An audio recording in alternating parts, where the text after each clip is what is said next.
कौन सोच सकता था कि एक साधारण सा दूध का डिब्बा रे के हाथों में आते ही जेल तोड़ने का सबसे बड़ा हथियार बन जाएगा। लेकिन जैसे ही रे ने उस डिब्बे को फाड़ा, उसमें से एक बेहद पतली और चमकदार प्लास्टिक की शीट बाहर निकल आई। मौका मिलते ही उसने उस शीट को जेल के गेट पर लगे पासवर्ड लॉक के ऊपर बड़ी सावधानी के साथ चिपका दिया। जब गार्ड ने पासवर्ड टाइप किया, उसकी उंगलियों के निशान उसी शीट पर साफ उभर गए। रे ने एलिमिनेशन मेथड का इस्तेमाल करते हुए जल्द ही सही पासवर्ड का कॉम्बिनेशन ढूंढ निकाला। लेकिन असली चुनौती अभी बाकी थी। गेट के बाहर हाथ कैसे पहुंचाया जाए। रे ने टॉयलेट पेपर को पानी में भिगोकर छोटी छोटी गोलियां बनाई और उनमें टूथपेस्ट मिलाकर एक चिपचिपा सा मिश्रण तैयार किया। फिर एक बड़े कागज की शीट में इन्हें लपेटकर उसने एक अनोखा मगर उपयोगी चिपचिपा हथियार बनाया। लेकिन ये सब करने के लिए उसे कैमरों की नजरों से बचना था। रे ने पहले ही गार्ड की दिनचर्या का बारीकी से अध्ययन कर लिया था। हर बार जब गार्ड उसे सेल में बंद करके जाता, वो बाहर सिगरेट पीने और समय बिताने के लिए चला जाता। इस दौरान मॉनिटरिंग रूम पूरे 7 मिनट के लिए खाली रहता था और यही रे का सबसे बड़ा मौका था। रे जानता था कि जेल से भागने के लिए 3 चीजें बेहद जरूरी हैं। पहला, गार्ड्स की रूटीन की पूरी जानकारी। दूसरा, जेल के ढांचे का सटीक अंदाजा। और तीसरा, बाहर किसी भरोसेमंद साथी का होना। रे ने पहले 2 चीजों पर पकड़ बना ली थी। उसने जेल के पास एक कमजोर जगह भी ढूंढ निकाली, एक फायर स्टेशन जो जेल की दीवार से सटा हुआ था। रे के पास ब्लैक सेल की लोकेशन की भी जानकारी थी। सब कुछ दिमाग में सेट करने के बाद उसने अपने प्लान को अमल में लाना शुरू कर दिया। उसने जानबूझकर एक कैदी पर हमला कर दिया और उसे घायल कर दिया। जैसा उसने सोचा था वैसा ही हुआ। गार्ड्स ने उसे सजा के तौर पर ब्लैक सेल में डाल दिया। जब गार्ड खाना देने आया, रे ने चुपकी से कागज की गोली को छोटी खिड़की के ताले में डाल दिया, जिससे वो आसानी से खुल गया। पासवर्ड सिर्फ 4 अंकों का था, जिसे रे ने चुटकियों में क्रैक कर लिया। ब्लैक सेल से निकलते ही उसने मॉनिटरिंग सिस्टम को हैक कर 1 मिनट पुराना फुटेज चला दिया ताकि गार्ड्स को कोई शक न हो। इसके बाद उसने फायर स्टेशन से जुड़ी वेंटिलेशन पाइपलाइन को खोज निकाला। जब गार्ड सिगरेट पीने में व्यस्त थे, रे उस पाइप के रास्ते रेंगता हुआ बाहर निकल गया। बाहर उसकी साथी पहले से ही तैयार खड़ी थी। उसने जानबूझकर एक छोटी कार में विस्फोट कर दिया, जिससे फायर अलार्म बज उठा। गार्ड्स ने सीसीटीवी फुटेज देखा, लेकिन सब कुछ सामान्य ही दिखा। इसी बीच रे फायर स्टेशन में दाखिल हो चुका था। उसने तेजी से एक फायर फाइटर की वर्दी चुराई और फायर ट्रक के नीचे छुप गया। अफरा तफरी का फायदा उठाकर वो ट्रक के साथ घटनास्थल तक पहुंचा और वहां से अपने साथी की गाड़ी में बैठकर साफ बच निकला। ये रे की 14वीं जेल ब्रेक थी, जहां ये खुलासा होता है कि वो कोई साधारण अपराधी नहीं था। उसका असली काम जेलों की सिक्योरिटी सिस्टम को टेस्ट करना था। असल में वो एक सिक्योरिटी कंपनी का मालिक था, जिसकी वजह से वो नकली कैदी बनकर जेलों में घुसता और अपनी काबिलियत से बाहर निकलकर ये साबित करता था कि जेल की सिक्योरिटी सिस्टम में सुधार की जरूरत है या नहीं। वो इतनी जेलों से भाग चुका था कि लोग कहने लगे कि ये बंदा किसी भी जेल को एस्केप कर सकता है। एक दिन CIA के लोग उसके पास आए और बोले कि उसे एक बेहद कड़ी और खुफिया जेल में जाना होगा, जिसका नाम या लोकेशन किसी को बताने का आदेश नहीं था। ये मिशन बहुत खतरनाक था। बावजूद इसके रे मान गया, क्योंकि उसे लाखों डॉलर का ये ऑफर मिला था। वर्थ इट लगा। कौन जानता था कि पैसा सच में इंसान से कुछ भी करवा सकता है। उन्होंने रे को एक नई पहचान दी और एक सीक्रेट एग्जिट कोड भी, जिसका इस्तेमाल वो किसी भी गड़बड़ी में भागने के लिए कर सकता था। जाने से पहले उन्होंने उसके शरीर में एक ट्रैकिंग डिवाइस भी लगा दिया। जल्दी ही वो दिन आ गया जब उसे जानबूझकर अरेस्ट होना था, लेकिन अचानक कुछ लोगों ने उसे अगवा कर लिया और इलेक्ट्रिक शॉक दिया। इससे पहले कि वो कुछ समझ पाता, उन्होंने उसके हाथ से ट्रैकिंग डिवाइस निकाल दिया और उसे बेहोश कर दिया। जब उसकी आंखें खुली तो उसने खुद को एक अजीब सी जेल में पाया, जिसके हर रूम कांच से बने हुए थे और हर तरफ कैमरे लगे थे। उसके आसपास सभी कैदियों को भी ऐसे ही 24 आवर्स सुपरविजन में रखा गया था। ये जेल पूरी तरह हवा में लटकी हुई थी, जिससे कोई भी कैदी जमीन खोदकर भागने का सोच भी नहीं सकता था। ये देखकर रे को तुरंत समझ आ गया कि वो एक बड़ी मुसीबत में फंस चुका है। वहां से जितना जल्दी हो सके निकलने के लिए उसने सीक्रेट कोड बोला, लेकिन जेल का जेलर एक टेढ़े दिमाग का आदमी निकला। उसने बिना कुछ सुने रे को फिर से बंद कर दिया। अब यहाँ ये राज सामने आता है कि जेलर किसी ऐसे आदमी से मिला हुआ था जो रे का दुश्मन था। कुछ देर बाद उसने देखा कि यहाँ के गार्ड्स पूरी तरह हथियारों से लैस है और चेहरे पर काले मास्क पहनकर घूमते हैं। गार्ड्स की संख्या भी कैदियों से कई गुना ज्यादा थी, जिसकी वजह से जब उनका मन करता वे किसी को भी मारते पीटते रहते। वहीं कैदियों को टॉर्चर करने के लिए एक भयानक कमरा बनाया गया था, जहां अंदर जाते ही तेज रोशनी से आंखें चकाचौंध हो जाती थीं। इसके अलावा वहां का तापमान भी बहुत ज्यादा था, लेकिन इसके बावजूद दर्द सहते हुए रे जैसे तैसे पूरे कमरे की जांच पड़ताल करने लगा। तभी मुआयना करते हुए उसकी नज़र फर्श पर स्टील प्लेट से जुड़ी कील पर पड़ी। उसी मोमेंट उसके दिमाग में एक आइडिया आया। बाहर निकलने के बाद उसने प्लान बनाना शुरू कर दिया। अब जेल से बाहर निकलने के लिए उसे किसी की सख्त ज़रूरत थी। जैसे ही उसने अपनी पहचान बनानी शुरू की, तभी टाइसन नाम का एक आदमी उससे दोस्ती करने आ गया। उसकी आंखों में एक अलग चमक थी। उसने सीधे पूछा, क्या चाहिए तुझे? रे ने भी कुछ नहीं छुपाया और सीधा बोला, मुझे एक चमकदार आयरन शीट चाहिए जो रोशनी को रिफ्लेक्ट करे, और अगर तुम मुझे ये लाकर देते हो तो हमारी दोस्ती पक्की समझो। इस पर टाइसन भी मान गया। इसके बाद वो सीधा जेलर के पास पहुंचा और उसे उल्टा सीधा बोलने लगा, जिससे टेढ़े दिमाग का जेलर गुस्से में आकर उसे वाटर टॉर्च देने लगा। हालांकि इसी बीच टाइसन ने चालाकी से उस कमरे का ड्रेन कवर निकाल लिया। काफी मार खाने के बाद उसने वो कवर रे के हवाले कर दिया। रे को लगा, वाह, ये आदमी तो काफी शातिर खिलाड़ी निकला।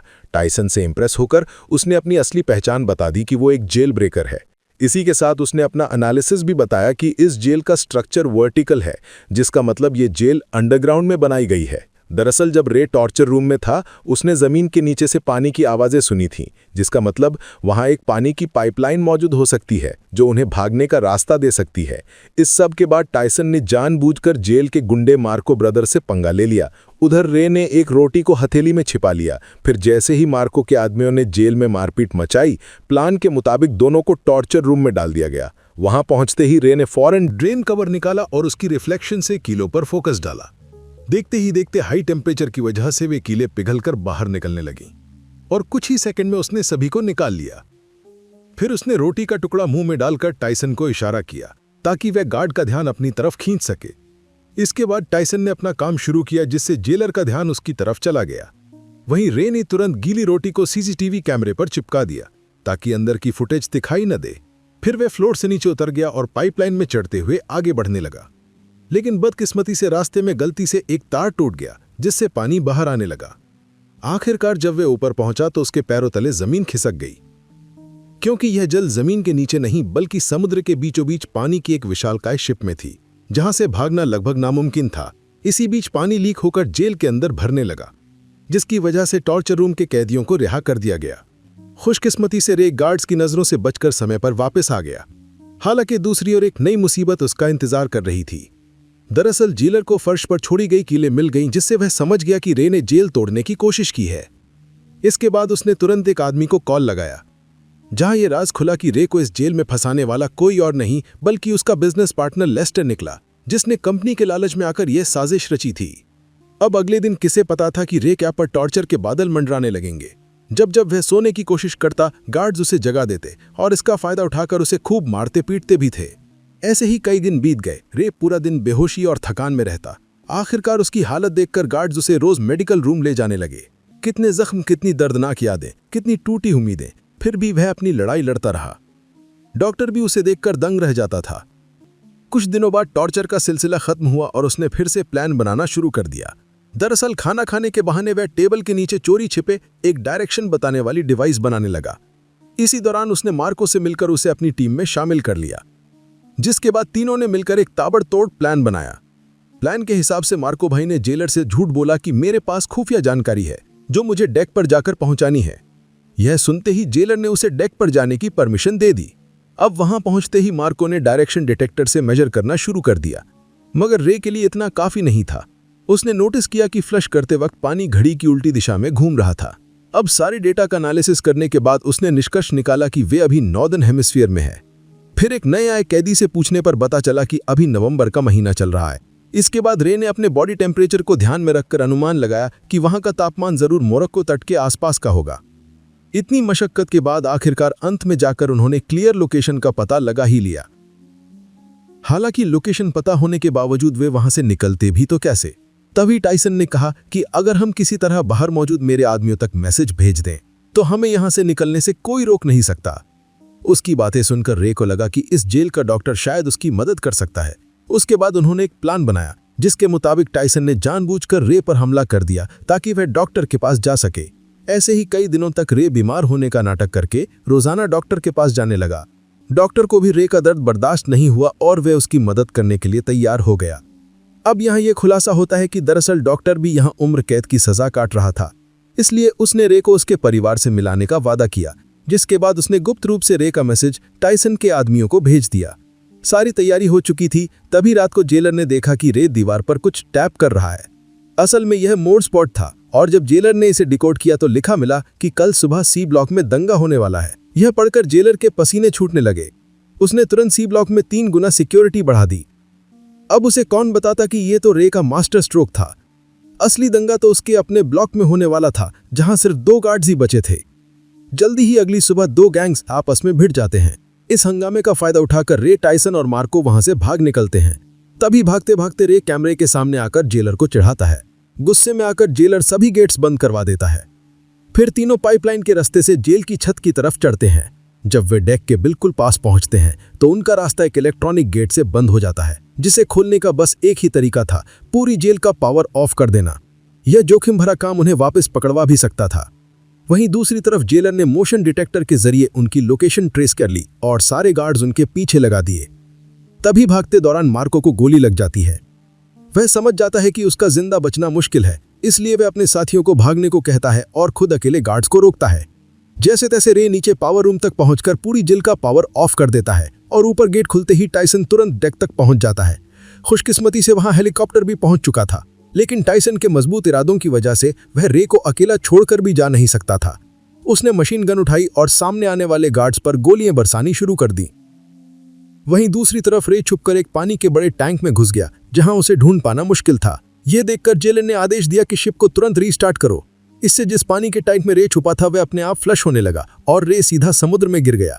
रे की चालाकी देखकर जेलर के तो होश ही उड़ गए। वहां इधर टाइसन ने एक बंदूक उसकी तरफ फेंकी। रे ने तुरंत कैच किया और कुछ गोलियां फायर की, जिससे जेलर के पीछे रखे तेल के ड्रम फट गए और उसी धमाके से जेलर की मौत हो गई। अब सब कुछ शांत हो गया और वे दोनों अफ्रीकन तट पर पहुंच गए। अचानक सामने से गाड़ी आई, जिसमें से एक लड़की उतरी। वह लड़की और कोई नहीं बल्कि जेसिका निकली, जिसने रे को यह मिशन ऑफर किया था।